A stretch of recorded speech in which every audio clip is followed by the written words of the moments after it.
If there was one word to sum up 2020, it would have to be exhausting. We have been hit with so much in such a short period of time from so many angles. Is it any wonder we're ending the year so completely wiped out? From coronavirus to political strife to race riots to the world literally burning down around us. And as teachers, we're experiencing tired on a whole different level. But stick with me and let's talk about one simple change we can make to reinvigorate ourselves and give ourselves some more energy so we can get through these days in one piece. Hi, and welcome to Classroom Confidential and Zoom Tips for Teachers. My name is Christopher Youngren, and I'm a middle school ELA teacher in Tucson, Arizona. If this is your first time joining me, then hey, welcome to my classroom. I'd love for it to be a little more populated than it is, but what can I say? All of my students are over there on Zoom, and I spend most of my time staring into a grid of Zoombified faces staring back at me. No, it's not perfect, but at least it's something. At least it's a way for kids to have access to education during the worst pandemic in 100 years. So I'm grateful to have it, and I don't mean to complain because no, it's not perfect. But yes, it is better than nothing. It is better than leaving the kids at home all day, every day to just play Minecraft or Roblox or watch YouTube videos. Who does that anymore? Anyway, I used to be a substitute teacher, and at the time, I thought that subbing was probably like the hardest, most tiring job a teacher can have. I mean, here you are, essentially starting at day one every day with a brand new group of students who you have no history with, and you have to figure out classroom management tricks right away to get them on your side, otherwise they will eat you for lunch. And you end the day just toast, right? And I thought at the time, wow, I don't know what could be any more difficult than subbing until now. I hear it from the teachers that I work with. I see it on social media. I hear it in podcasts. Teachers are struggling.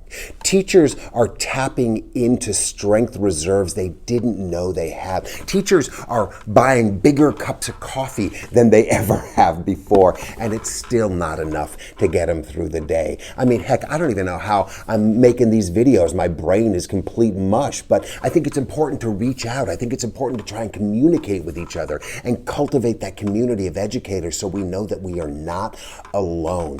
But it is really, really tiring. And what makes teaching online more tiring than in person? Well, first of all, we're staring into screens all day, every day. And that does a real number on our eyes. I mean, looking into computer screens for 8, 9, 10 hours a day. I mean, if you haven't, I strongly suggest getting a pair of blue blocker glasses because they do help out some. But beyond that, we have to bring energy in a way that we don't have to do in the classroom.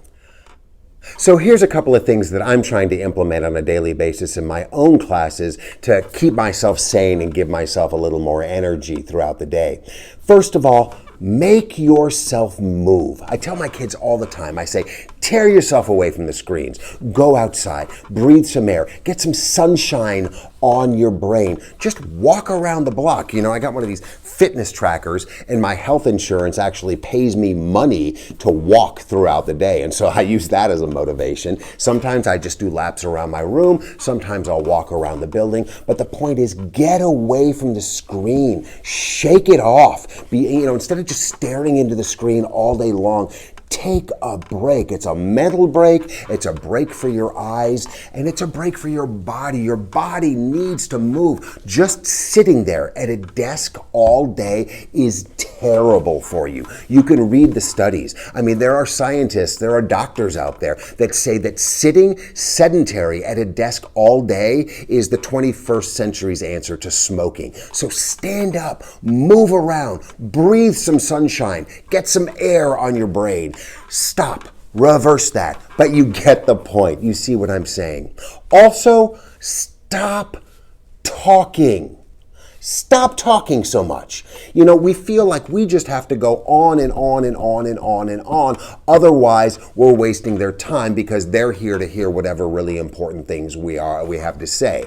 Probably not. They're here because they're forced to be here. But nevertheless, we go on and on and on and on and on because we need to fill those uncomfortable silences. And I made another video about stopping talking that you can see on this channel. But if we put some of the onus back on them and we open more of a dialogue, or we give them more active learning assignments to do rather than just lecturing the whole time, it's really going to be a lot less tiring in the end, because it's going to be more of an exchange of energy and less of the energy just flowing in one direction, us to them. And at the end of the day, we're not going to feel as spent as we would if we are just monologuing for 40 minutes 6 times a day. Trust me, believe me, I love to talk, and it takes everything I have to shut my mouth. But since I have, and since I've tried implementing this, I've definitely noticed a change in my energy levels. So give it a try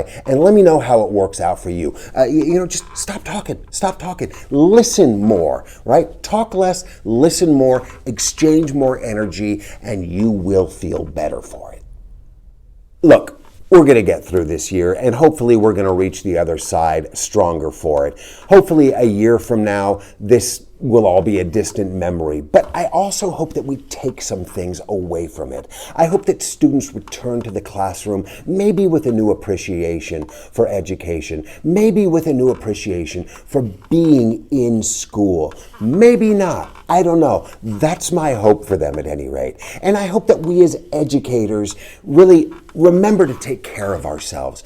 Take care of ourselves mentally, take care of ourselves physically. It's no different than being on the airplane and putting on your mask, different kind of mask, putting on your mask before you put the mask on your child, right? We need to take care of ourselves first, and until we do, we're not going to be able to take care of our kids. So keep that in mind. Thanks for joining me today. Be well out there. Stay safe. Take care of yourselves and take care of someone else. We'll talk to you soon. Take care. Bye-bye.